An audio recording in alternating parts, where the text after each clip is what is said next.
கொடநாடு கொலை கொள்ளை வழக்கு இன்று காலை ஜூலை 18ஆம் தேதிக்கு ஒத்திவைக்கப்பட்ட நிலையில் சிபிசிஐடி எஸ்பி மாதவன் ஒருங்கிணைந்த உதகை மாவட்ட நீதிமன்றத்திற்கு திடீரென வருகை தந்திருக்கிறார். கூடுதல் விவரங்களை செய்தியாளர் வில்லியமிடம் கேட்கலாம். வில்லியம், அவர் இதற்காக வந்திருக்கிறார். கூடுதல் விவரங்களை பதிவு பண்ணுங்க. வணக்கம். கொடநாடு கொலை வழக்கு சம்பந்தமாக இன்று வழக்கு விசாரணை உதகை நீதிமன்றத்தில் நடைபெற்றது. இந்த வழக்கை பொறுத்தவரை எதிர்த்தரப்பில் சம்பவம் நடைபெற்ற இடத்தில் நேரில் பார்வையிட வேண்டும் என்ற ஒரு மனு தாக்கல் செய்யப்பட்டது. அதற்கு அரசு தரப்பில் எதிர்ப்பு தெரிவிக்கப்பட்டதால் வழக்கை ஜூலை 18ஆம் தேதிக்கு நீதிபதி ஒத்திவைத்தார். இந்த நிலையில் சிபிசிஐடி எஸ்பி மாதவன் இன்று வழக்கு முடிந்த பிறகு நீதிமன்றத்திற்கு திடீரென வருகை புரிந்தார்.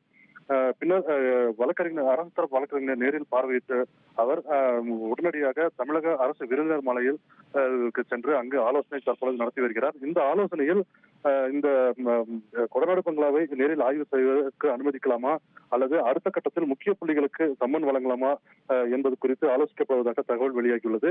குறிப்பாக இவர் தற்பொழுது எஸ்பி வந்திருப்பது கொடநாடு வழக்கை வேகம் எடுக்கிறது என்பதை கூறலாம். விவரங்களுக்கு நன்றி வில்லியம்.